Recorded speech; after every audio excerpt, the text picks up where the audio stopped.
Something I've been pretty good with over the years was avoiding the EA Origin client on the PC. I've had experience with it before, but that was around the time it launched in 2011.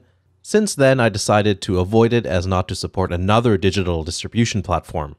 My theory was that eventually they'd stop that nonsense and go back to Steam, which itself I'm not fond of, as some of you probably know. My hope that EA would just go back to Steam didn't quite work out. I mean, it's now around 8 years later and nothing's changed.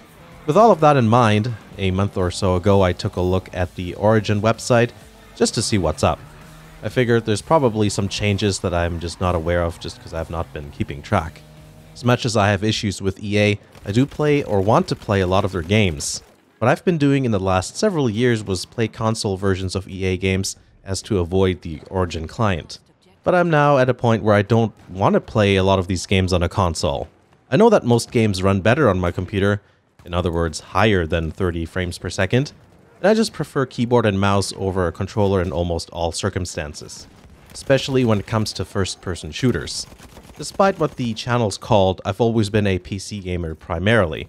When looking at the Origin website, one thing I noticed that I never heard of was Origin Access. Apparently it's a subscription service. My instant gut response was that I didn't like it. I'm not going to subscribe to something to play games. Meanwhile, I'm subscribed to Crunchyroll without a second thought. But then I had a look at the games list. The basic subscription service, which is $30 a year US, includes a couple of Battlefield games, which caught my attention right away. Sure, you have to get the $130 a year plan to get Battlefield 5, but I can amuse myself with Battlefield 1. But it's not just Battlefield, there's also The Sims 4, Dragon Age Inquisition, Cities Skylines, Command & Conquer, the Ultimate Collection. Finally, I can play Tiberian's Son again, Mirror's Edge, both the new and old one, plus a bunch of other games I've been curious about. So $30 a year isn't too bad. Instead of buying PS4 games and then subscribing to play online, I could spend slightly more than half of the cost of a PlayStation Plus subscription on Origin Access Basic, and play a lot of games on a platform I prefer. Just so you know, I only subscribe to PlayStation Plus for Battlefield. So yeah, in the end, for me, that ended up being a great deal. Never in my life would I have thought I'd subscribe to something to play games, especially not a service from EA of all people. Another really nice benefit is that I can try some games too. And if the game selection ends up changing in a way that I don't like, then I can just cancel. Honestly, for me, the $130 tier, it's called Origin Access Premier, isn't all that attractive.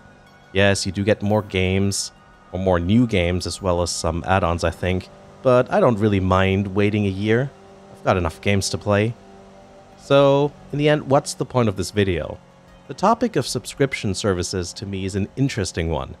In the world of movies and TV shows, you can either buy what you want, or subscribe to one or more services to get them. That seems to work alright, though I heard that this newfangled television thing isn't doing too well. The thing is, what would it mean to the video game industry if subscription-based models became more prevalent? Overall, I'm very much in the buy it and own it club, for most things. One thing I don't like about subscription models is that if they become more prevalent in video games, then that's potentially going to make life much harder for smaller studios, therefore giving an advantage to larger companies. Direct support always works better. Spotify is actually a good example of a subscription service that is very popular, but not very advantageous to artists in terms of revenue, especially if you're a small artist. I know that some of you watching are car guys because I throw in references and you guys pick them out. So you've probably heard about a channel here on YouTube called Mighty Car Mods. One of the things that's unique about that channel is that they, specifically Moog, makes all the music. On his Facebook page, he talks about how little revenue is generated from subscription services. It's a really interesting article to read through, so I'll link it in the description. Only really big artists can make a living out of it. And even then, it's surprisingly not that much. If you just type in Spotify revenue, you'll actually find a bunch of articles and about just that subject. When it comes to music, buying songs and albums on iTunes or also on physical media like CDs and LPs ends up supporting the artists much more. I prefer to throw my money at the artist in a more direct way to ensure that they get as much as possible, so that's what I do when I can. That being said, Music is a whole lot cheaper than, video games. $1 something a song versus $80 per game is a substantial difference. That's in Canadian dollars, by the way. So it's not like I can just continuously throw 80 or even half that at 40 or even 30 at every game I think that looks cool. You gotta budget for stuff like video games, which makes subscription models a really attractive thing in some circumstances. The real question is whether the whole Spotify thing with music even applies to the world of video games. Perhaps that's not something we can confidently answer just now, but it is interesting to think and ponder about. I guess time will tell.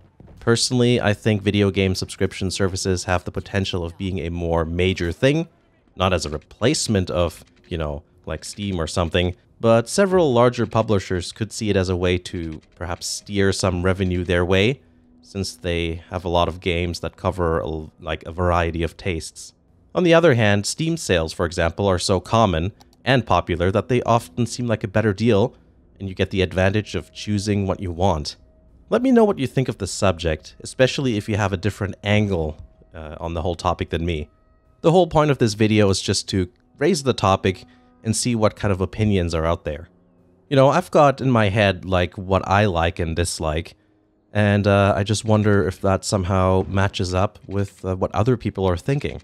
And I do know that other people probably think in a complete opposite way I do, and perhaps seeing some examples of certain circumstances where something like a subscription service is advantageous or not advantageous would be a good example to see.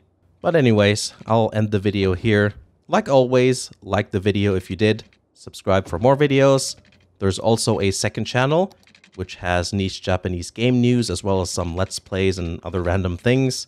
Thank you to all the Patreon supporters. You can also have your name on the end card. You can check out the Patreon page for more info. And there's other benefits you can take advantage of, like early access to videos and exclusive news. You can also follow me on Twitter, where I post links to all my content as well, so it's like a good news feed to see what I'm up to. Thanks for watching, and I'll see you again in the next video.